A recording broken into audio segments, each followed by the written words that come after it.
Olá pessoal, tudo bom? Então, em 1993, um corpo de uma mulher em avançado estágio de decomposição foi encontrado perto de um cercado de cavalos, numa cidadezinha localizada no interior da Áustria. Na ocasião, a polícia iniciou as investigações do caso e presumiu que tratava-se de alguma prostituta que tinha vindo da Polônia ou da Iugoslávia para aquele país.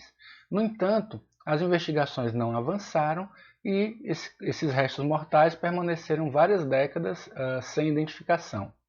Em 2016, com a disponibilidade de novas tecnologias, o governo austríaco ordenou que se fizesse uma investigação isotópica sobre esses restos mortais.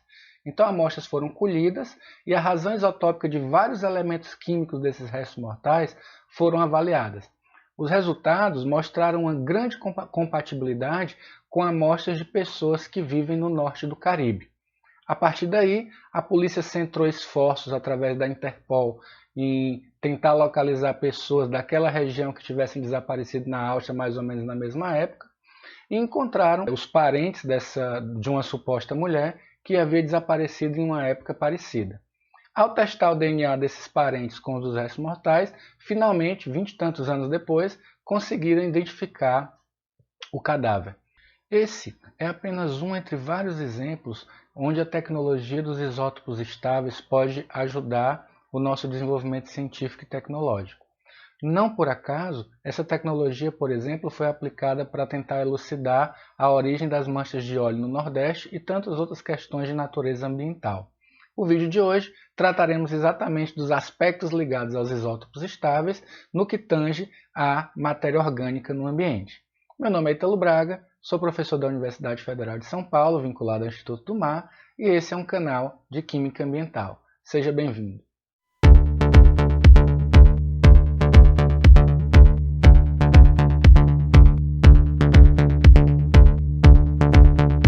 Nós somos o que nós comemos. Essa máxima da cultura popular tem um certo sentido também na química ambiental. Basicamente, todos os elementos e moléculas que compõem a estrutura corporal dos seres vivos têm origem nas trocas que os seres vivos realizam com o meio, seja através da respiração, seja através da fotossíntese, seja através da dieta. Então, os elementos que compõem a nossa estrutura corporal invariavelmente têm origem no ambiente que nos rodeia. Nesse sentido, eu peço que vocês relembrem aspectos ligados aos isótopos elementares que nós discutimos naquele vídeo sobre elementos químicos. Eu vou deixar o card aqui em cima para que vocês possam relembrar. Existem vários isótopos na natureza, muitos dos quais profundamente relacionados ao equilíbrio trófico dos organismos e, portanto, apresentam uma importância muito grande na ciclagem de substâncias químicas no ambiente. A matéria orgânica, seja ela viva ou morta, ela se originou através de um processo de síntese. E quase sempre esse processo é uma síntese mediada pela luz que nós conhecemos como fotossíntese. Esse processo basicamente fixa carbono inorgânico em carbono orgânico como fonte de energia ou como elemento estrutural para os organismos. No entanto, o que muitas vezes as pessoas não atentam é que para que o processo de fotossíntese ocorra, são necessários macro e micronutrientes essenciais para a subsistência dos organismos que realizam o processo. Entre os macronutrientes mais conhecidos, nós temos nitrato, fosfatos e silicatos, esses últimos necessários quase que exclusivamente a algumas algas diatomáceas. Já entre os micronutrientes, nós temos elementos como cobre, ferro, zinco, vanádio, molibdênio, que também, embora em pequena quantidade, são essenciais para a sobrevivência dos organismos. Então, para que a síntese da matéria orgânica aconteça, eu preciso da disponibilidade de oxigênio e água, mas também preciso da disponibilidade desses nutrientes, que são obtidos a partir do ambiente. Esses nutrientes, por sua vez, apresentam uma determinada composição elementar que pode ou não ser composta por isótopos.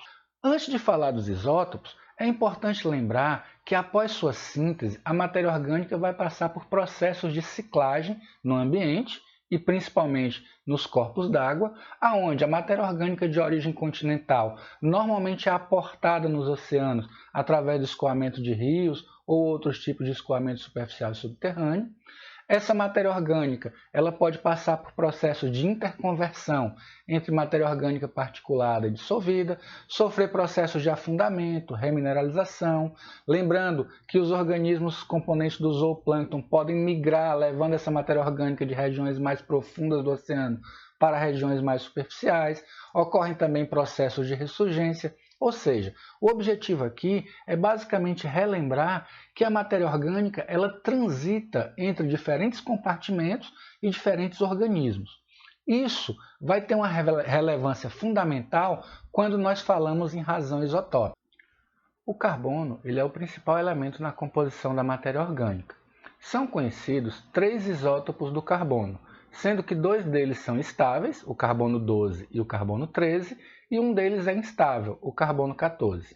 Embora o carbono 14 seja importante para procedimentos de datação arqueológica, ele não vai ter grande papel nos mecanismos de elucidação de mecanismos tróficos da matéria orgânica. Já o carbono 12 e 13, quero que vocês percebam que uma amostra padrão que contenha carbono possuirá algo em torno de 98,89,3% de carbono 12, ou seja, do isótopo leve, ao passo que essa mesma amostra possuirá algo em torno de 1,107% de carbono pesado, carbono 13, carbono com um nêutron a mais que o carbono 12.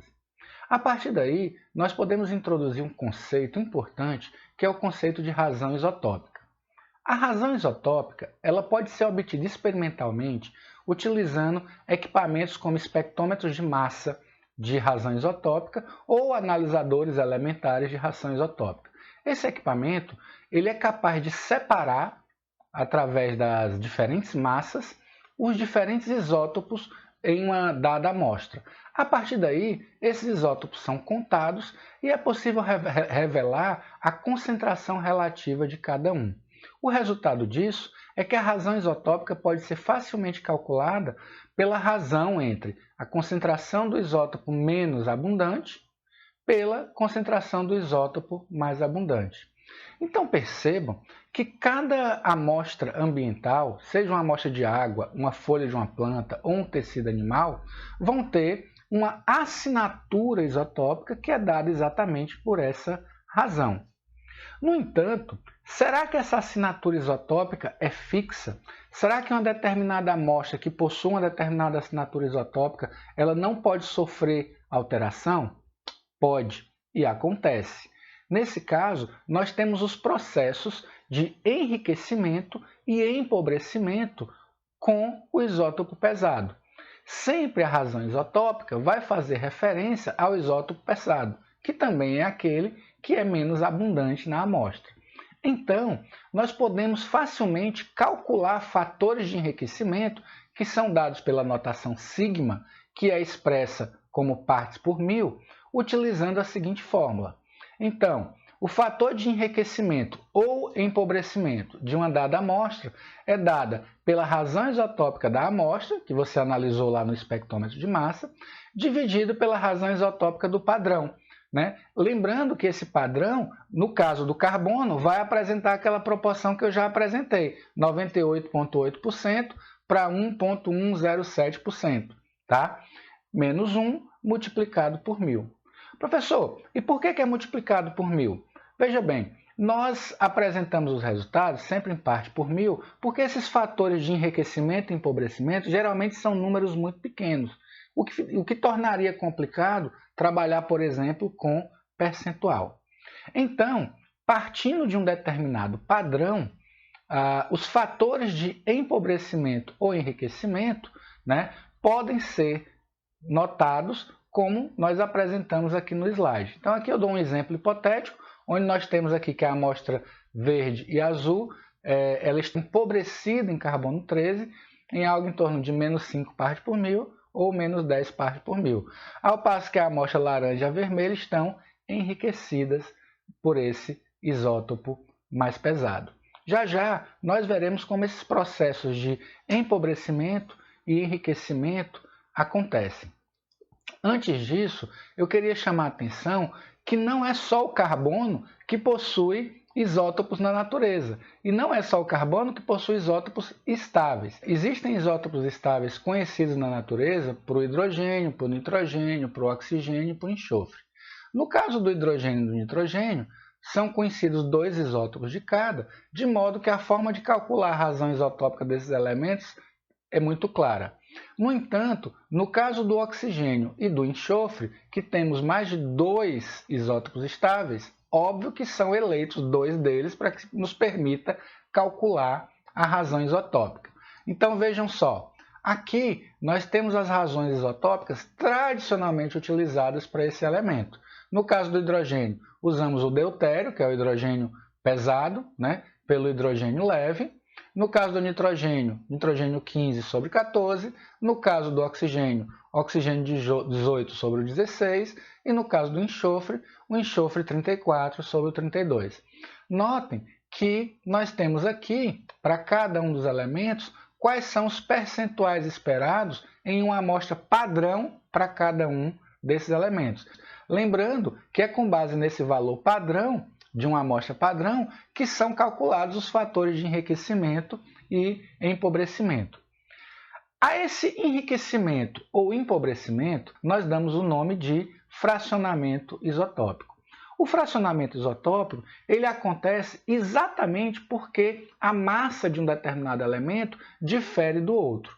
Então, no caso dos isótopos menos abundantes, que são também mais pesados, geralmente eles têm uma menor tendência a participar de reações mediadas pela cinética ou pela termodinâmica e, portanto, eles acabam chegando atrasados nos processos.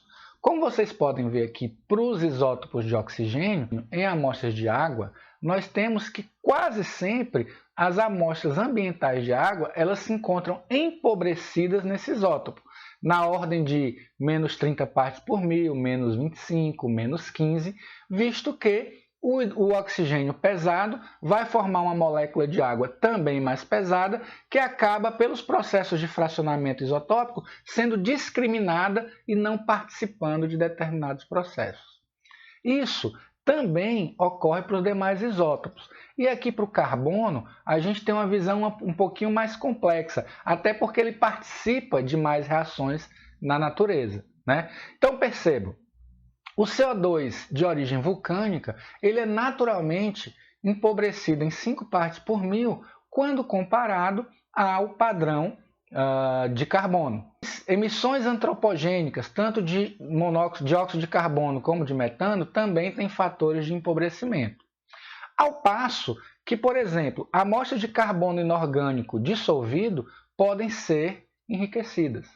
Mas notem, aqui nesse caso da amostra do carbono dissolvido em águas rasas, o simples processo de afundamento já provoca um fracionamento, ou seja, já provoca uma discriminação, ao passo que esse mesmo carbono inorgânico dissolvido em águas mais profundas vai ter um valor de sigma, ou seja, fatores de enriquecimento ou de empobrecimento, diferente da mesma amostra se fosse obtida em uma água rasa.